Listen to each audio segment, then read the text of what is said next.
batchmates to do the same through his actions. And today, with his words, let us hear from the batch valedictorian to deliver his valedictory address.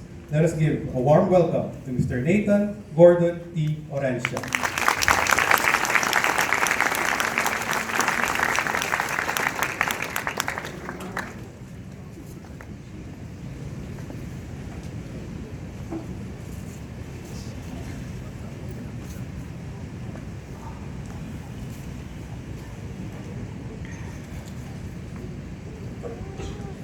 To our school director, Reverend Father Mauricio T. Ulep, CMF, our high school principal, Mrs. Razorly Ibanez, our assistant principal for academic affairs, Mr. Bonifacio Suficiencia, and our assistant principal for student affairs, Mrs. Maria Grasilda Tikman, our beloved high school faculty, honorable guest speaker, dear parents and guests, Batch Rose, good afternoon. Firstly, I want to take this time to address and congratulate my batchmates. Batch Rose, we made it. After going through 6 years of high school, we are now finally graduates of the basic education curriculum. All of us here have weathered many hardships, challenges, and roadblocks along the way to get to where we are now. This is our victory. But just as much as this is our victory, this is also the victory of the people who made it possible for us to be here as graduates of Claret School of Quezon City. I had originally intended to consume the entirety of the time that I have on stage to give a message on gratitude before issuing my request and challenge to all of us.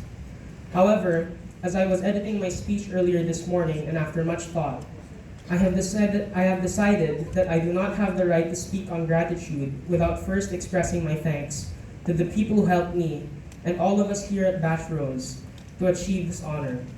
I cannot allow my thanks to go out to nameless people, as it would be a great disservice to them and their efforts. To our parents, our guardians, our educators, and all of the people working behind the scenes to support us, thank you and congratulations also.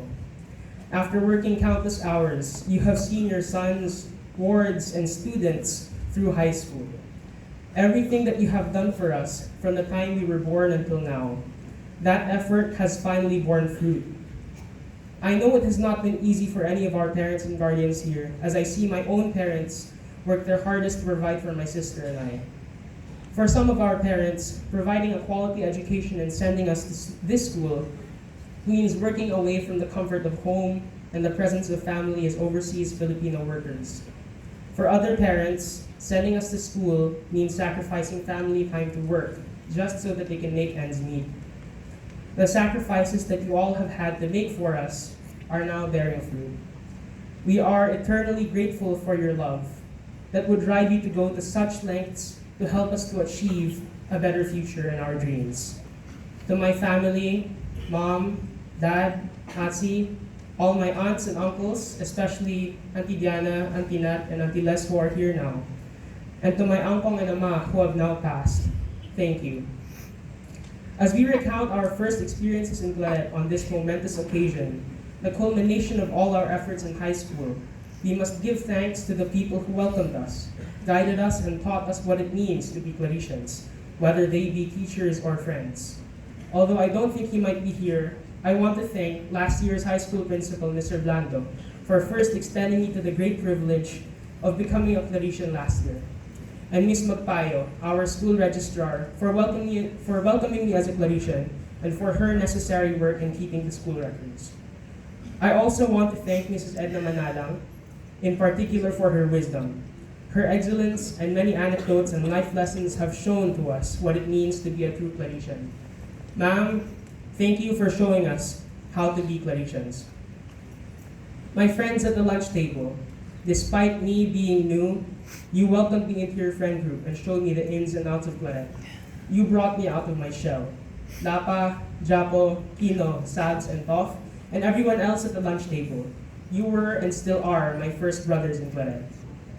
We must also be grateful to the many organizations within Claret and their moderators for the opportunity that they have given to us to be of service and to bring honor to the school. At the contest training pool in English, I was able to bring honor to Claret by competing in many contests and I found another family and even more brothers in Claret. Mr. Gandasila, Jackie, Jove, Kirk, Sam Abad, and Sam Magcalas, Adrian and Vincent, thank you for all of the fun times. Competing and representing the school with all of you never felt like a burden and was always a learning experience. At Tanglao, it was my great privilege to write for the school paper. Ms. Olaides and Mr. Binag, thank you for your guidance and the opportunity that you have afforded me and all of us at Tanglao.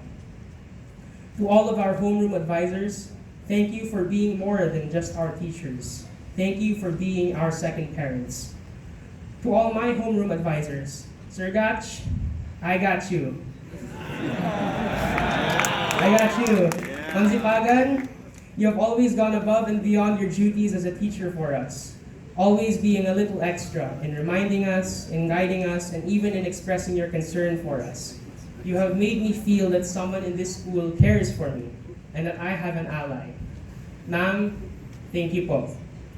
To all of our great leaders thus far, thank you for your work. The batch is glad to have all of your unrelenting efforts and perseverance to provide us with as much guidance as possible, even when it means showing a bit of tough love or being strict with us for our own good. To all our guidance counselors, especially Miss Anne, thank you for your support, for keeping open doors to your offices, and of course, for helping us through our college applications. To all of our teachers, thank you for putting in your best efforts to teach us, despite the difficulty that we may sometimes give you. I, with many others, am grateful to have had the best teachers who have taught us with as much excellence as they have mastery in their subjects. Among many of these memorable and excellent teachers are Ms. Olaides, Ms. Salvador, Mr. Masa, Mr. Belen, and Ms. Lucido, and I wish I could name all of them, but there are simply too many great teachers in Claret. Thank you for your enduring patience and passion for teaching. Without you, Claret would not be the institution that it is esteemed to be.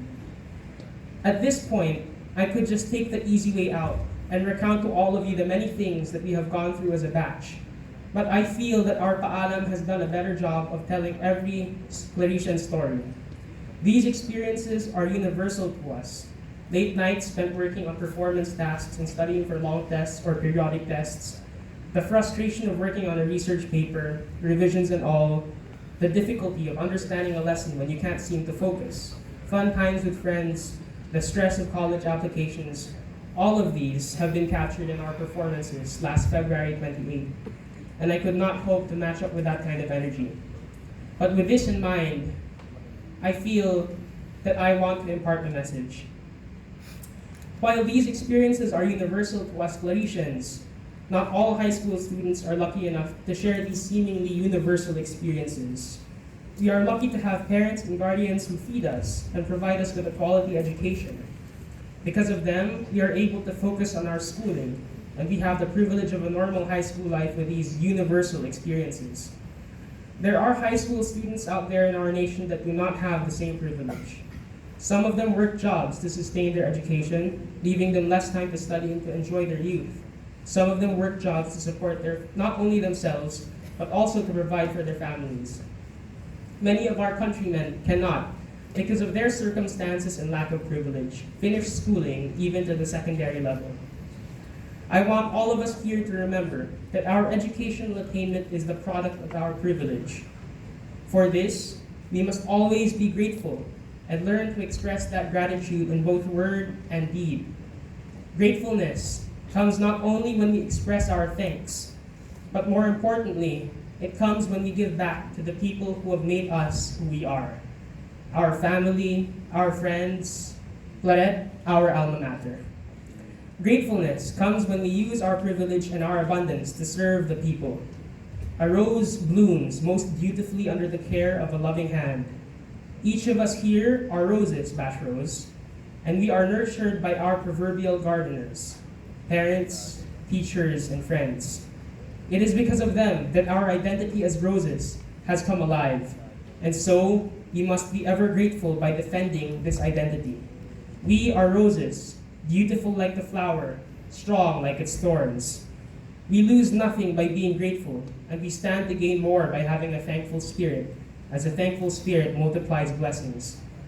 I also want all of us here to understand that when we leave this hall as full-fledged Claretians, we carry a duty and an obligation to serve the people, just as we are servants of the Word. When we are in the service of our fellow men, we are only in the service of our God. And so, I have a simple request of all of us here in 3 parts. The first part of my request is for us to seek knowledge and learning, not only within the classroom, but also outside of the classroom. As we enter into college with more freedom, that freedom comes with a responsibility to seek out whatever wisdom is available to us. Let us not restrict ourselves, because learning is not confined to the 4 corners of the classroom. The next part of my request is for us to seek out kindness and virtue. The world is cruel, and as Claretians, we can help to make it a little bit kinder by being kind ourselves and never losing our childlike wonder and purity. Let us uphold our principles and carry with us the values that the school has inculcated in us. Our less privileged brothers and sisters out in the world deserve more kindness than the world shows them. And finally, the third part. Always remember, scientia maxime cum virtute. When we put together our pursuit of knowledge and our virtues and principles, we have real power to enact change in this world through our service. Our school motto says that knowledge is best with virtue, but I would go so far as to say that our knowledge is only good if we use it with virtue and principle. Hence, the first 2 parts of my request. My only request of all of us here today is to live out the school's motto. The only way to live this out fully is to work as Christ did, in service of the people. Always serve the people. This is the best proof of our Claretian education. Bash Rose, scientia maxime cum virtute. Good afternoon.